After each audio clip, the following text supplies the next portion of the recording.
தெலுங்கானாவில் கம்யூனிஸ்டுகள் பெரிய இடத்துல இருந்ததற்கு காரணம் அங்க நிசாமை எதிர்த்து அவர்கள் ஒரு பெரிய போராட்டத்தை முன்னெடுத்தார்கள்.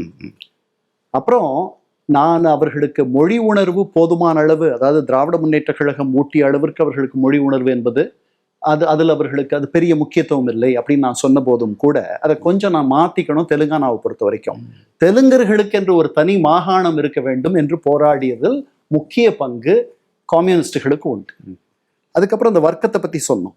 இந்த ரெட்டி இனத்தை சேர்ந்தவர்கள் பெரிய நிலச்சுவாண்டாரர்களாக இருப்பார்கள். கம்மா இனத்தை சேர்ந்தவர்கள் எல்லாரும் பெரிய நிலச்சுவாண்டாரர்களாக இருப்பார்களான்னு தெரியாது. அவர்கள் தான் இந்த கம்யூனிஸ்ட் இயக்கத்தினுடைய ஆதரவாளர்கள் அங்க. அதனால கம்யூனிஸ்டுகளுக்கு அங்க இந்த ஒன்றுபட்ட சென்னை ராஜதானியில் அதிகமான இடங்களை அவர்கள் வென்றது அங்கதான். ஆனா தஞ்சாவூர் டெல்டா பகுதிகளில் அவர்களுக்கு செல்வாக்கு இருந்தது.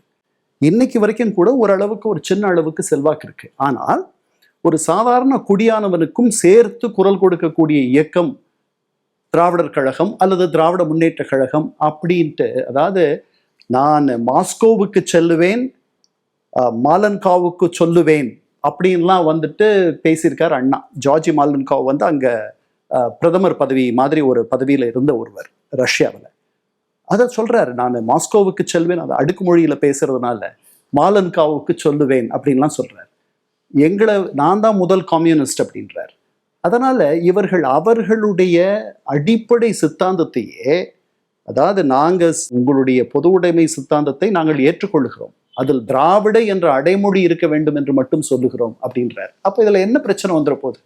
அப்போ உங்களுடைய எண்ணங்களையும் நான் சுவீகரித்துக் கொள்ளுகிறேன், இப்போ உங்களுக்கு தனியா ஒரு அடையாளம் இல்லாம பண்ணிடுறேன். இதெல்லாம் தெரியுது. அதனாலதான் அவர்கள் வந்து இந்த திராவிட முன்னேற்ற கழகத்தை பெரிதாக வரவேற்கவில்லை.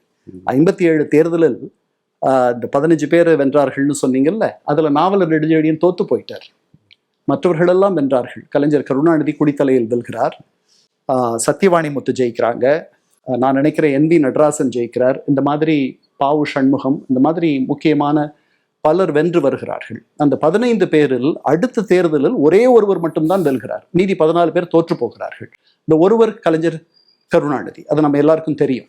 நாவலர் நெடுஞ்செழியன் தோற்று போறதுக்கு காரணம் என்னன்னா, கடைசி நேரத்தில் கம்யூனிஸ்டுகள் தங்களுடைய வேட்பாளரை பின்வாங்கி கொண்டு காங்கிரஸ் வேட்பாளரை ஆதரித்தார்கள். அதை அண்ணாவே சொல்றார் இந்த மாதிரிலாம். அதனால அவர்களுக்கு தெரியுது, நம்முடைய கான்ஸ்டிட்யூவன்சிக்கு நம்முடைய ஆதரவு தளத்தை இவர்கள் நோக்குகிறார்கள், அதை இலக்காக வைக்கிறார்கள் என்பதை இவர்கள் புரிந்து வைத்தார்கள்.